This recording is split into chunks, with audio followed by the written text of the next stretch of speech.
सच्चिदानंद सद्गुरु साईनाथ महाराज की जय। ओम साई राम। मित्रों, आज का ब्लॉग आप सभी साईं परिवार के लिए विशेष लाभकारी और कल्याणकारी है, क्योंकि आज के ब्लॉग में हम अपने साईं परिवार के लिए एक बहुत ही विशेष ब्लॉग लेकर के आए हैं, जिसके माध्यम से आपके बिगड़े काम बनेंगे और दुर्भाग्य सौभाग्य में बदलेगा और हर मनोकामनाएं पूरी होंगी, जो 100% पूरी होगी।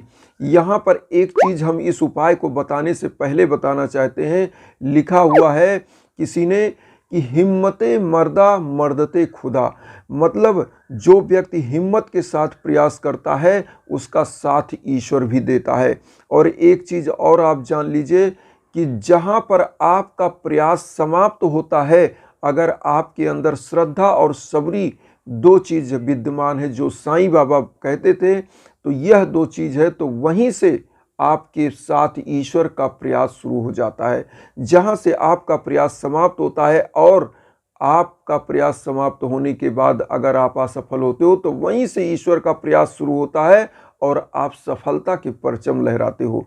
लेकिन कुछ लोग इस कलयुग के प्रभाव में आकर के, होता क्या है कि एक उपाय, दो उपाय, तीन उपाय करते हैं और प्रयास जीवन में वो कर नहीं पाते और वहीं से उनकी असफलता की कहानी शुरू हो जाती है। इसीलिए कहा गया है कि हिम्मते मर्दा मर्दते खुदा, मतलब जो व्यक्ति हिम्मत करता है उसकी सहायता, उसका साथ ईश्वर भी देता है। तो यहाँ पर आपको निराश नहीं होना है, आपको अपने प्रयास को जारी रखना है। जीवन में एक चीज़ और जान लीजिए, 99% कर्म, 1% भाग्य है, वही डिसाइड करता है। और भाग्य इस कलयुग में, एक चीज़ और आपको बता दें, निगेटिव एनर्जी, इसीलिए हमारे यहाँ पुरातन समय से हमारे वेदों में लिखा गया है, संगत से गुण होत है, संगत से गुण जाए। मतलब जैसा आपका संगत होगा वैसा ही गुण आपको मिलेगा, और जैसा ही गलत संगत करेंगे तो गलत जाएंगे, अच्छा करेंगे तो अच्छा जाएंगे।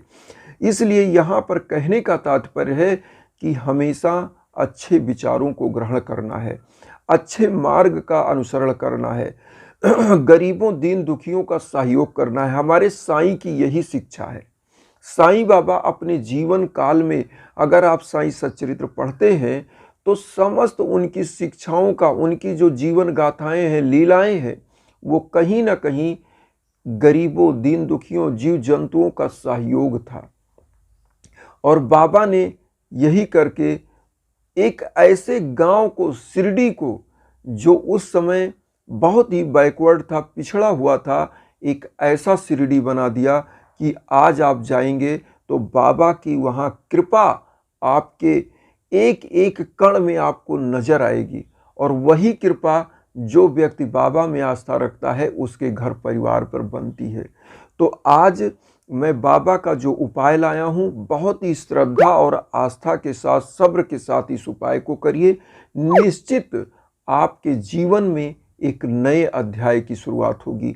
तो करना क्या है, सबसे पहले आपको 11 पुष्प लेना है, चाहे लाल ले लीजिए पुष्प, गुलाब का या गेंदे का पीला पुष्प, जो मिल पाए वह पुष्प आप ले लेंगे। एक घी का दीपक लेंगे, अगरबत्ती लेंगे। सबसे पहले बाबा के श्री चरणों में नहा धो करके बैठ जाइए और एक थाली में सब कुछ रख लीजिए। अगरबत्ती, धूप बत्ती जो भी रखते हैं वो रख लीजिए, एक घी का दीपक रख लीजिए, फूल 11 फूल गिन के आपको लेना है। ध्यान रहे 11 पुष्प आपको ले लेना है।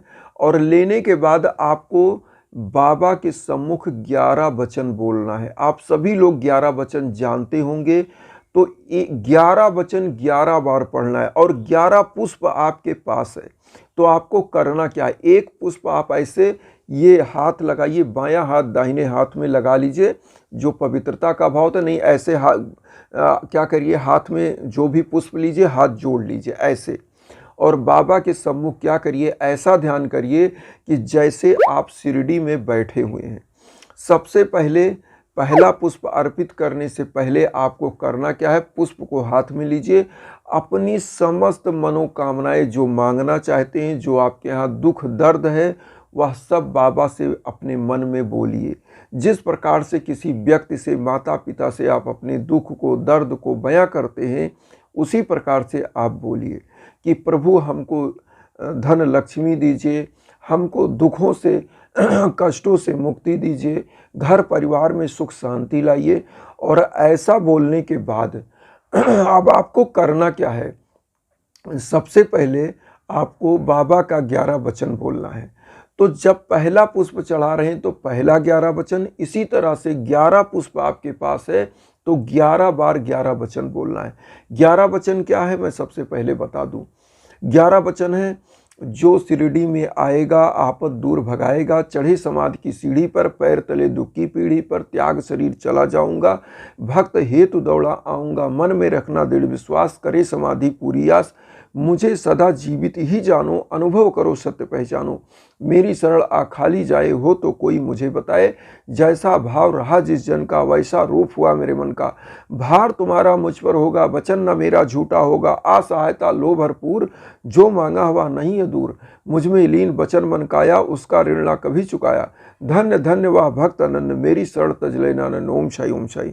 तो मित्रों, ये जो पुष्प आपने हाथ में लिया है, इसको इतना बोलने के बाद ऐसे अर्पित कर दीजिए, बाबा के श्री चरणों में डाल दीजिए। और इसी प्रकार से 11 वचन 11 बार बोलना है और 11 पुष्प बाबा के श्री चरणों में अर्पित कर देना है। अब यहाँ पर जो पुष्प आपने अर्पित किया है वो पुष्प, अब यहाँ पर आपने धूप बत्ती अगरबत्ती दीपक सब कुछ जला ही दिया है, पुष्प अर्पित कर दिया है। तो अब करना क्या है पुष्पों का, यह उपाय कब तक करना है पहले तो ये जान लीजिए। इस उपाय को बृहस्पतिवार को स्टार्ट करके 7 दिन लगातार करना चाहिए।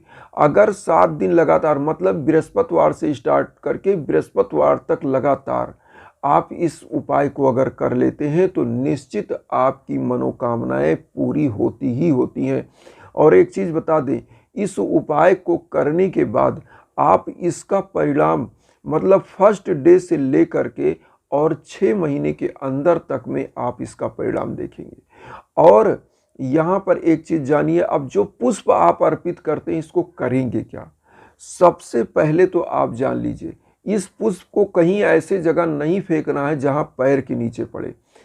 एक दिन आपने पूजा किया, अगले दिन जब पूजा करने बैठेंगे पुराने पुष्प को हटा के रख लेंगे, और जब पूजा कर लेंगे अगले दिन की तो इस पुष्प को क्या करेंगे, जो पहले दिन आपने किया उस पुष्प को किसी बहते जल में डाल देना है या किसी गमले में डाल दीजिए। अगर आप बाहर नहीं ले जा सकते तो किसी गमले में डाल दीजिए। यह पुष्प सड़ने के बाद एक प्रकार से खाद का काम करेगा, नया पुष्प नया पौधा भी पनप सकता है। तो यह चीज़ आप कर लीजिए।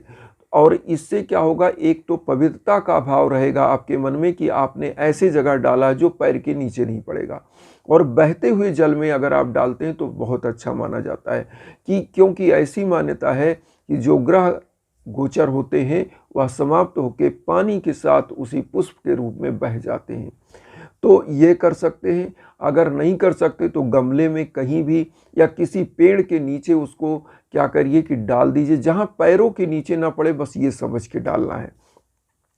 अब यहाँ पर एक चीज़ और आता है कि जैसे मैंने आप लोगों को बताया है कि यह उपाय तो यहाँ तक करना है, लेकिन आपकी अर्जियाँ जो मैं लगाता हूँ उन अर्जियों को लगा रहा हूँ। और इस समय जो मैं अर्जी लगा रहा हूँ तब लगा रहा हूँ जब आपका हवन भी कर रहा हूँ। हवन और अर्जी अगर दोनों एक साथ लगती है तो इसकी मान्यता यह है कि बाबा के सम्मुख जब हवन करूँगा उस अर्जी को उसी हवन में सेक करके और रख दिया जाएगा। तो ऊर्जा का जो ट्रांसफॉर्मेशन होता है, आपने फिजिक्स में पढ़ा होगा, वैज्ञानिक रूप में आपको मैं बताऊं, कहा गया है कि ऊर्जा को समाप्त नहीं किया जा सकता, ऊर्जा का रूप परिवर्तित हो सकता है। मतलब जैसे मान लीजिए आपने किसी ऊर्जा को, एक बिजली लिया, बिजली से आपने अपनी मोबाइल चार्ज किया तो मोबाइल कहाँ गया, सेल में स्टोर हो गया। और सेल में स्टोर होने के बाद वह मोबाइल से ऊर्जा क्या हुआ, बात करने में जो खर्च हुई, लेकिन वह समाप्त नहीं हुई, वह बात के रूप में, उस ऊर्जा के रूप में, उस प्रकृति में, उस मोबाइल में संचरित हो गई। तो वह ऊर्जा समाप्त नहीं होती है, ऊर्जा का ट्रांसफॉर्मेशन किया जा सकता है। इसीलिए जो हवन होती है इसकी ऊर्जा कभी समाप्त नहीं होती है। आपके नाम पर जो संकल्प होकर के हवन होता है वह ऊर्जा आप तक पहुंचती ही पहुंचती है, और जो अर्जी लग जाती है जब वह सेकी जाती है उस हवन पर, तो आपके परिवार में जो भी दुर्भाग्य चल रहा है वह सौभाग्य में परिवर्तित होता है इस ऊर्जा के द्वारा। इसीलिए आदि अनादि काल से ही हवन की पद्धत चली आई है।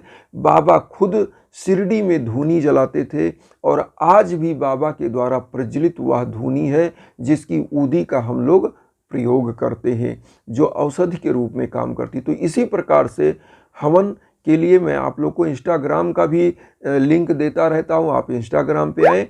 और यहाँ पर सबसे बड़ा मेरा जो विचारधारा है, क्योंकि मैं वसुधैव कुटुंबकम की जो भावना लेकर चल रहा हूँ उसमें आप सभी लोग परिवार के रूप में जुड़ करके चैनल को सब्सक्राइब करके आशीर्वाद दीजिए और विश्व शांति के सपने को, वसुधैव कुटुंबकम के सपने को पूरा करिए और उन साईं भक्तों तक वीडियो को जरूर शेयर करिए जो किन्हीं कारणों से कष्ट में, दुख में। इसी भावना के साथ ओम साई राम।